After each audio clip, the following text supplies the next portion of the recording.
Na zvok gasilske sirene so se prebivalci Radovljice in okoliških krajev že navadili, saj jih požari neprestano spremljajo že 2 leti. Vsakič, ko pozivnik zapiska, imamo mi že kar vsi po defaultu v glavi, že spet. Tako da ne vem, če imamo nasplošno kle okrog kdo miren spanc, niti krajani, niti mi.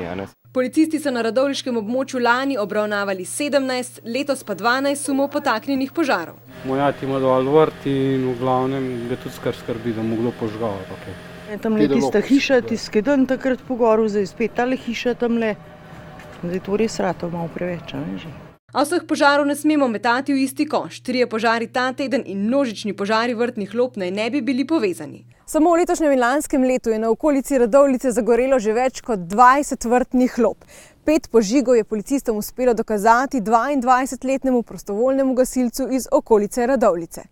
Ne vedo pa še, ali je škodo naredil tudi Marku Koščaku, ki je pred mesecem dni zaradi požigalca ostal brez lope, 35 zajcev in 16 kokoši. In baraba je prišel, po domače rečeno, pa je vzdržgal. Ljudje se bojijo, da se bo požigalec lotil tudi njihovega imetja, zato pred policijo molčijo. A kljub temu je policija za torkov požar v Mošnjah, kjer je zagorelo za 15 000 evrov lesa za kurjavo, izključila možnost, da bi bil požar podtaknjen. Drugače je bilo v hiši, kjer so živeli vozniki tovornjakov.